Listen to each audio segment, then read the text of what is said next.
தெளிவா வேதம் பேசுகிறது. இதுதான் ரட்சிப்பு. அததான் மீண்டும் சொல்றாரு 1 கொரிந்தியர் 15 எப்பா நான் உங்களுக்கு சுவிசேஷத்தை அறிவிச்சேன், நாங்கள் அறிவிச்ச, அதாவது அப்போஸ்தலர்கள் அறிவிச்ச அந்த சுவிசேஷத்தை நீங்க விசுவாசித்தா தான் அது உங்களுக்கு ரட்சிப்படைய முடியும். இல்லன்னா உங்க விசுவாசம் விருதா. நீங்க அப்படியே மழை பேருந்து போகின்ற விசுவாசம் வச்சா கூட அதை ரட்சிக்கப்பட முடியாது. எதை விசுவாசித்தா ரட்சிக்கப்பட முடியும்? எந்த விசுவாசம் விருதாவாயிராது. என்ன வழியில் அவரே தெளிவா சொல்லிட்டாரு. கிறிஸ்துவானவர் வேத வாக்கியங்களின்படி நமது பாவங்களுக்காக பரித்து அடக்கம் பண்ணப்பட்டு அவர் 3ஆம் நாளில் வேத வாக்கியங்களின்படி உயிர் தெழுந்தார். இதுதான் சுவிசேஷம்.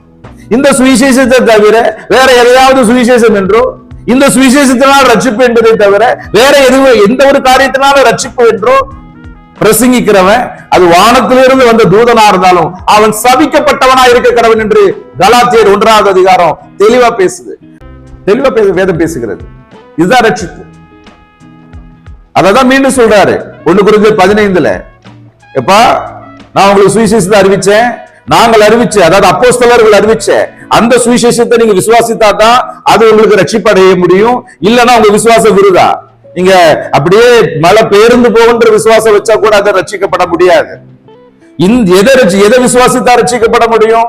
எந்த விசுவாசம் விருதாவாயிராது. என்ன வழியில் அவரே தெளிவா சொல்லிட்டாரு. கிறிஸ்துவானவர் வேத வாக்கியங்களின்படி நமது பாவங்களுக்காக பரித்து அடக்கம் பண்ணப்பட்டு அவர் 3ஆம் நாளில் வேத வாக்கியங்களின்படி உயிர் தெழுந்தார். இதுதான் சுவிசேஷம்.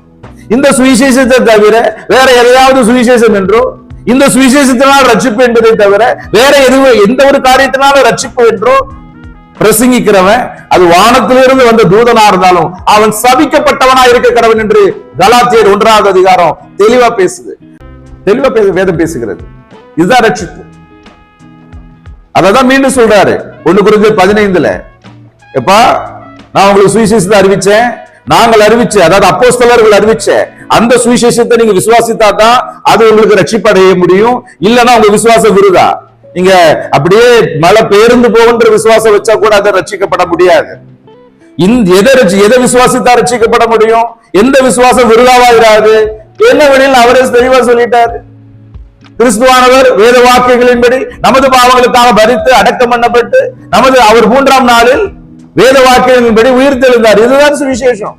இந்த சுவிசேஷத்தை தவிர வேற எதையாவது சுவிசேஷம் என்றோ, இந்த சுவிசேஷத்தினால் ரட்சிப்பு என்பதை தவிர வேற எந்த ஒரு காரியத்தினால ரட்சிப்பு என்றோ பிரசங்கிக்கிறவன் அது வானத்திலிருந்து வந்த தூதனா இருந்தாலும் அவன் சபிக்கப்பட்டவனா இருக்க கடவன் என்று கலாத்தியர் 1ஆவது அதிகாரம் தெளிவா பேசுது.